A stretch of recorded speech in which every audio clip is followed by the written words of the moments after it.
Barroco no Brasil. Início do Barroco no Brasil.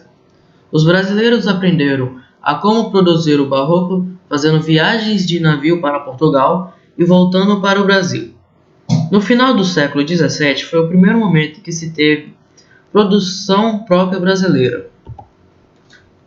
Marca inicial do Barroco literário.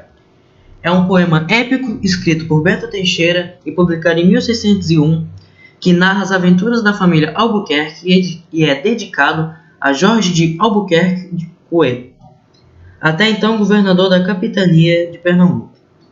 A obra é composta por 94 estrofes, escrita em estilo épico inspirado em Camões.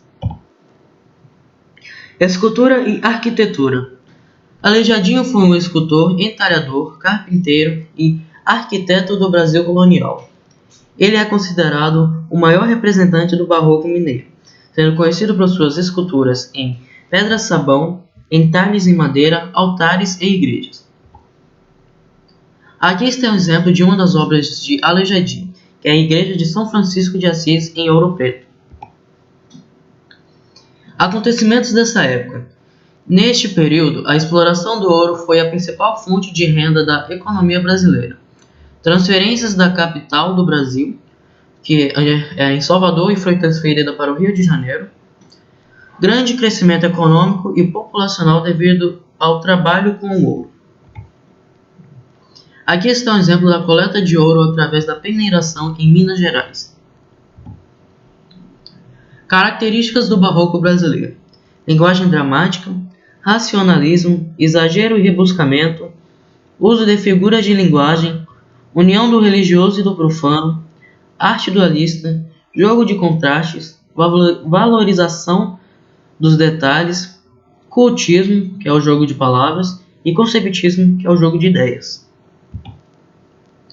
Principais autores: Bento Teixeira, autor da obra Prosopopeia, em 1601. Gregório Matos, que recebeu o apelido de Boca do Inferno, porque ele fazia críticas à sociedade, a pessoas da alta cúpula. Suas críticas eram diretas e sarcásticas, muitas vezes até maldosas. Suas obras eram em poesia lírica, religiosa, erótica e sátrica. Manuel Botelho de Oliveira, primeiro brasileiro a postar versos no estilo barroco. Música do Parnaso foi uma de suas obras. Frei Vicente de Salvador. Uma de suas obras foi História do Brasil. Arcadismo no Brasil. Início do arcadismo no Brasil. No século XVIII, o Brasil ainda era uma colônia e passava por um momento conhecido como ciclo da mineração, principalmente em Minas Gerais. Graças à mineração, surgiu uma elite.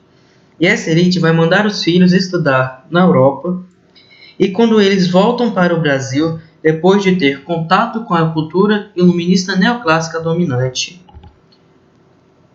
acontece um choque entre culturas do arcadismo, trazido da Europa, e do barroco, que já era o predominante no Brasil.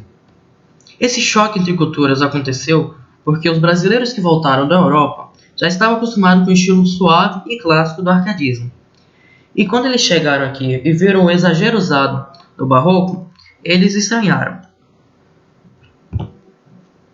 Principais características: uso dos pseudônimos, poesia com construção artística, fingimento poético, o poeta escreve como se fosse um camponês, marcas neoclássicas, referências em latim, valorização dos clássicos e etc.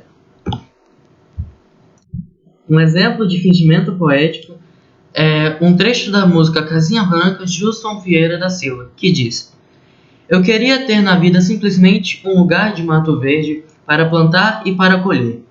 Ter uma casinha branca de varanda, um quintal e uma janela para ver o sol nascer.